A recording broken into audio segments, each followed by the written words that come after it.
जी अस्सलाम वालेकुम क्लास। आज हम अपने सेकंड लेक्चर की तरफ बढ़ेंगे और उस लेक्चर को समझने के लिए हमारे पास कुछ ऐसी टर्म्स हैं जिनको समझना हमारे लिए बहुत ज़रूरी है। तो फर्स्ट ऑफ ऑल ऑपरेटर्स क्या होते हैं, फिर हमारे पास स्केलर फील्ड है, वेक्टर फील्ड है, और जो हम इन चीज़ों को समझने की कोशिश करेंगे तो उसमें एक और चीज़ भी आएगी, पॉइंट फंक्शन और इक्वल स्केलर फील्ड सरफेसेस। तो फर्स्ट ऑफ ऑल ऑपरेटर्स क्या होते हैं? Operators are such a quantities कि अगर हम उनको किसी फंक्शन पे अप्लाई करते हैं तो हमारे पास एक न्यू फंक्शन जनरेट हो जाता है। इनको ऑपरेटर्स कहते हैं, आप डिटेल में इनको देख सकते हैं। फिर है स्केलर फील्ड। फील्ड नॉर्मली एक ऐसी चीज़ को कहते हैं, रीजन को कहते हैं। अगर आप किसी स्केलर क्वांटिटी को देखें और उस स्केलर क्वांटिटी की किसी फील्ड में point two point value change हो रही हो तो हम कहते हैं कि ये मेरे पास स्केलर फील्ड है। और साफ जाहिर सी बात है, उस फील्ड में हम किसी स्केलर को डिस्कस करेंगे तो फिर हम कहते हैं इसको स्केलर फील्ड। और इसी तरह वेक्टर फील्ड, अगर किसी फील्ड में वेक्टर की पॉइंट टू पॉइंट वैल्यू को हम देखें और वो चेंज हो रही हो तो हम इसको कहते हैं कि ये मेरे पास वेक्टर फील्ड। फिर हमारे पास है पॉइंट फंक्शन। पॉइंट फंक्शन का ये मतलब है, इसको समझने के लिए हम एक एग्जांपल को देख लेते हैं। वी सपोज कि हमारे पास कोई जगह है, कोई रीजन है, सपोज ICT मतलब इस्लामाबाद मैंने लिखा है, और इसका टेम्परेचर हम नोट डाउन करना चाह रहे हैं। इसका टेम्परेचर है 25 और JBD मतलब जोराबाद का टेम्परेचर है मेरे पास 35। तो आप पॉइंट फंक्शन का ये मतलब है, टेम्परेचर की value point two point change होती है, रीजन टू रीजन चेंज होती है। इस रीजन में और वैल्यू होगी, इसमें और वैल्यू होगी। तो अब टाइम जो है फंक्शन है किस चीज़ का? पॉइंट्स का या पोजीशन का।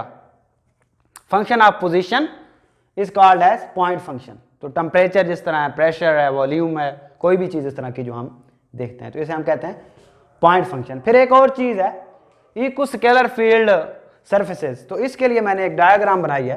तो इसमें अगर आप देखें कि मैं सपोज कर रहा हूँ कि यहाँ पे मेरे पास एक रॉड पड़ा हुआ है और this rod consist of 3 surfaces and you say that this surface is very hot। ये रीजन बहुत हॉट है और ये रीजन जो है बहुत कोल्ड है। तो आप इस तरह लिख सकते हैं। तो अब है तो ये सरफेस और इसके दोनों एंड्स पे टेम्परेचर डिफरेंट है। तो ये एक सरफेस जो है एक ख़ास किस्म के टेम्परेचर पे जिसको मैंने नाम दिया T1, और ये इसका दूसरा जो एंड है ये ख़ास टेम्परेचर पे है T2 पे। तो एक ही रॉड में दोनों एंड्स पे मेरे पास डिफरेंट टेम्परेचर है। तो मैं कह सकता हूँ कि ये सरफेस का जो एंड है ये एक इक्वल सरफेस है, मतलब है हर पॉइंट पे, इस एंड के हर पॉइंट पे एक ही टेम्परेचर होगा। तो और दूसरा इस एंड पे भी एक जैसा ही टेम्परेचर होगा। तो मैं इस रॉड को कह सकता हूँ it consist of equal surface या equal scalar field surfaces.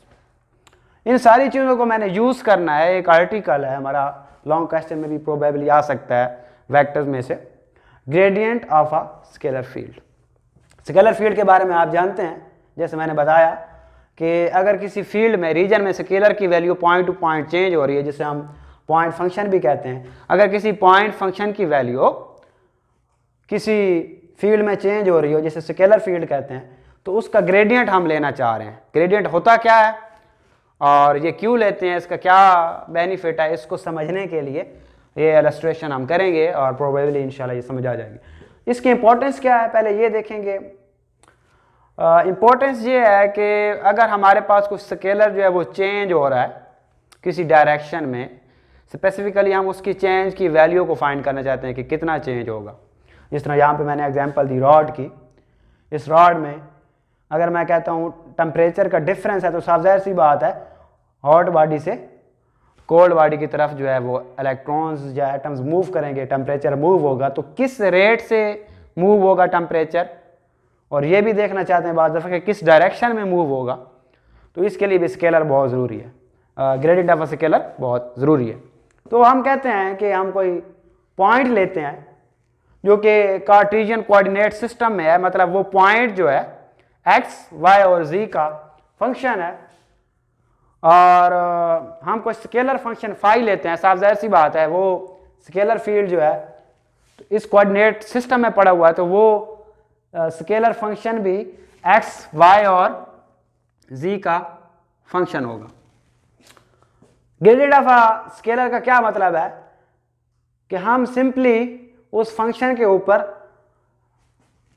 Del operator apply करते हैं। ऑपरेटर और डेल ऑपरेटर को आप देख सकते हैं नोट्स में से। तो डेल ऑपरेटर जब आप अप्लाई करते हैं इस फाई फंक्शन पे, तो किस तरह अप्लाई करना है, सिंपली आपने वो फंक्शन लिखा एक्स वाई और जी की फॉर्म में, उसका ग्रेड लिया। ग्रेडियंट लेने के लिए आप सिंपली इस फंक्शन पे डेल ऑपरेटर अप्लाई कर सकते हैं। तो कैसे अप्लाई करेंगे, ith कंपोनेंट के अलॉन्ग, jth कंपोनेंट के अलॉन्ग और kth कंपोनेंट जो कि z कंपोनेंट है, सॉरी, तो इन सब के अलॉन्ग आपने इस डेल ऑपरेटर को जब अप्लाई करना है, अप्लाई करने के लिए आप कैसे, मतलब इसकी इलस्ट्रेशन अपने माइंड में रख सकते हैं कि ये जो फंक्शन है x, y और z पे कंसिस्ट है, तो आप इसका डिफरेंशियल लेते हैं, इसका डेरिवेटिव लेते हैं x के अलॉन्ग,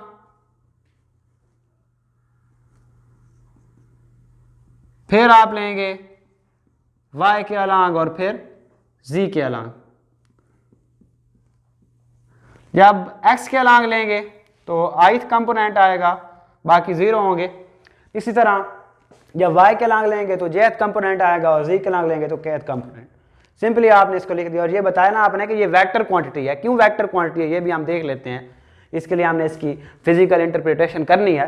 तो हम कहते हैं कि the gradient of a scalar is a vector quantity whose magnitude tells the maximum rate of change of quantity, किस quantity, इस function की along a space at a time, यानी कि किसी specific direction में अगर किसी चीज़ का हम change स्टडी करें तो इसको हम कहते हैं कि हम gradient स्टडी कर रहे हैं। और इस gradient की डायरेक्शन भी होनी भी चाहिए, क्योंकि ये एक वेक्टर क्वांटिटी है।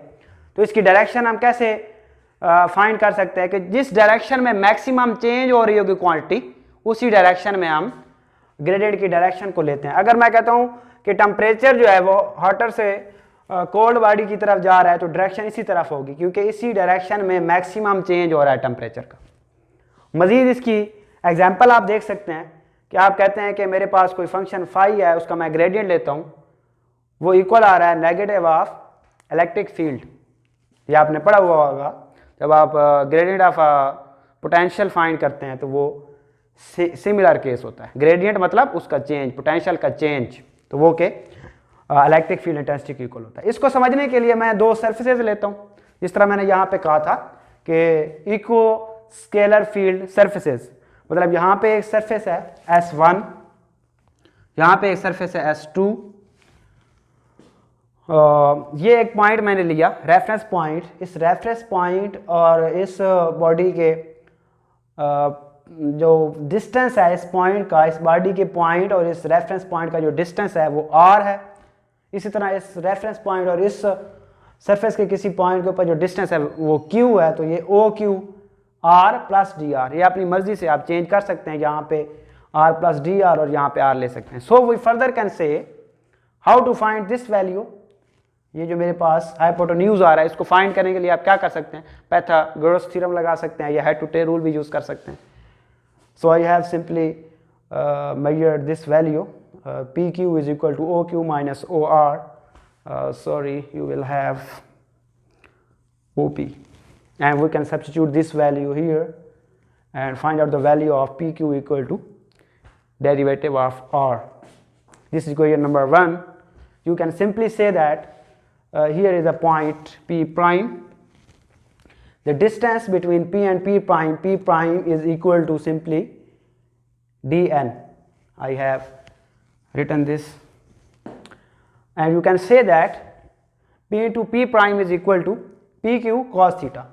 ये आप कैसे फाइंड कर सकते हैं, आपको पता है कि ये सारी चीज़ जो मेरे पास आई है PQ वो DR के इक्वल है।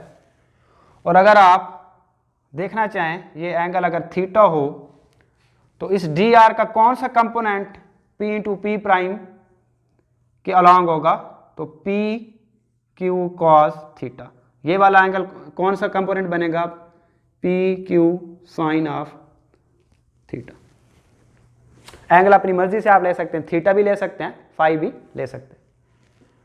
इसको जब मैंने सॉल्व किया तो ये क्या आ गया, P prime is equal to PQ cos of theta और आप जानते हैं कि पी क्यू की जो वैल्यू है मेरे पास वो है डी आर। सिंपली आप यहाँ पे सब्स्टिट्यूट करते हैं जब इस वैल्यू में, तो आपके पास क्या बन जाएगा, ये बन जाएगा D R into cos of theta.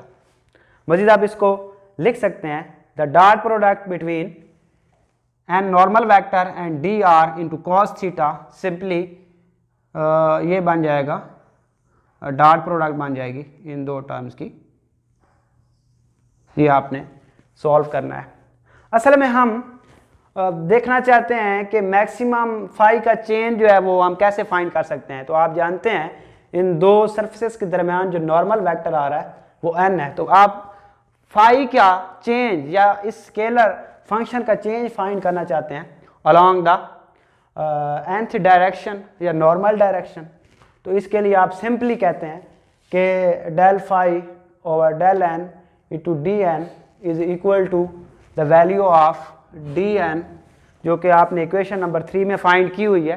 Simply you put out the value, here you have del phi over del n into n normal vector n cap into dr, ये इक्वेशन नंबर 4 आएगी।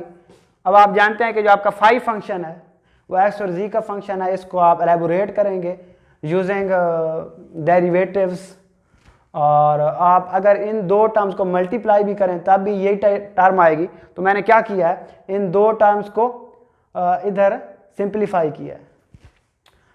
इस टर्म को आप क्या कह सकते हैं कि ये है मेरे पास डेल फाई।